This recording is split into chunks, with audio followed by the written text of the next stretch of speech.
Բարև ձեզ, թանկագիններ, շարունակում ենք Աստվածաշնչի ուսումնասիրությունը և այսօր մենք հասել ենք Ծննդոց 34 և 35 գլուխները։ Ծննդոց 34-ը Հակոբի դուստրը Դինան մի օր գնաց տեսնելու այդ երկրի աղջիկները։ Այդ ժամանակ այդ երկրի իշխանի որդին Սիքեմը տեսավ Դինային, բռնեց նրան և անարգեց։ Դրանից հետո Սիքեմը սիրեց Դինային և ցանկացավ ամուսնանալ նրա հետ։ Նրա հայրը Համորը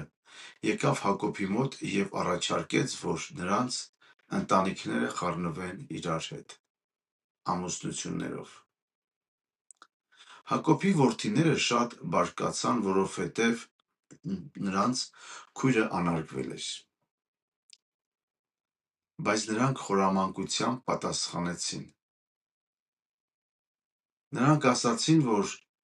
Սիքեմն ու նրա քաղաքի բոլոր տղամարդիկ պետք է թլպատվեն, որպեսզի կարողանան ամուսնանալ իրենց ընտանիքի հետ։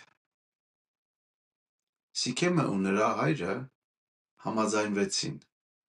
և քաղաքի բոլոր տղամարդիկ թլպատվեցին։ Բայց երբ նրանք դեռ ցավի մեջ էին, Շմավոնը և Ղևին, Դինայի եղբայրները, մտան քաղաք և սպանեցին բոլոր տղամարդկանց։ Նրանք վերցրեցին իրենց քրոջը և դուրս եկան քաղաքից։ Հետո Հակոբի մյուս որդիները թալանեցին քաղաքը։ Երբ Հակոբը լսեց այդ մասին, նա շատ անհանգստացավ։ Նա ասեց իր որդիներին, որ իրենց արածը կարող է վտանգի տակ դնել ամբողջ ընտանիքը, որովհետև շրջապատի ժողովուրդները կարող են միանալ և հարձակվել նրանց վրա։ 35 գլուխը դրանից հետո Աստված խոսում է Հակոբի հետ և ասում է. «Վեր կաց, գնա Բեթել և բնակվիր այնտեղ, այնտեղ զոհասեղան կառուցիր այն Աստծուն, որ քեզ երևաց, երբ փախչում էիր Եսավից»։ Հակոբը ասեց իր ընտանիքին. «Հեռացրեք ձեր մեջ եղած օտար աստվածներին, մաքրվեք և փոխեք ձեր հագուստները»։ Նրանք տվեցին իրենց կուռքերը և ականջողերը, և Հակոբը դրանք թաղեց մի ծառի տակ։ Հետո նրանք գնացին Բեթել։ Աստված կրկին հայտնվեց Հակոբին և օրհնեց նրան։ Աստված նորից ասեց, որ նրա անունը այլևս Հակոբ չի, այլ Իսրայել։ Նա նաև կրկնեց իր խոստումը, որ նրա սերունդը մեծ ժողովուրդ է դառնալու և այդ երկիրը նրանց է տրվելու։ Այդ վայրում Հակոբը կանգնեցրեց մի սյուն և զոհ մատուցեց Աստծուն։ Երբ նրանք ճանապարհին էին, Ռաքելը ծննդաբերեց իր երկրորդ որդուն։ Ծնունդը շատ դժվար էր։ Մահանալուց առաջ նա իր որդուն անվանեց Բենոին, այսինքն իմ ցավի որդի, բայց Հակոբը նրան անվանեց Բենյամին, այսինքն աջ ձեռքի որդի։ Ռաքելը մահացավ և թաղվեց ճանապարհին դեպի Բեթլեհեմ։ Այս գլխի վերջում տեսնում ենք, որ Հակոբն ու Եսավը միասին թաղեցին իրենց հորը Իսահակին։ Իսահակը մահացավ ծեր հասակում։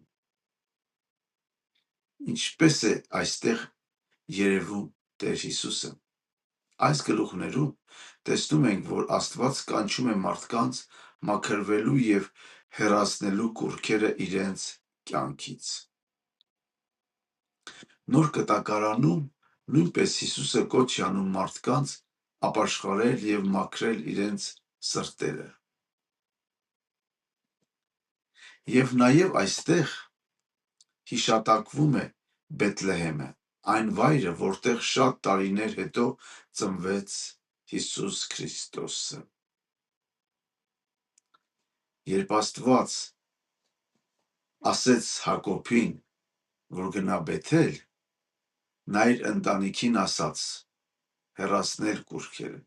Մեր կյանքում կան բաներ, որոնք կանգնած են Աստծո եւ մեր միջև։ Կարող ենք մենք նույնպես թողնել այն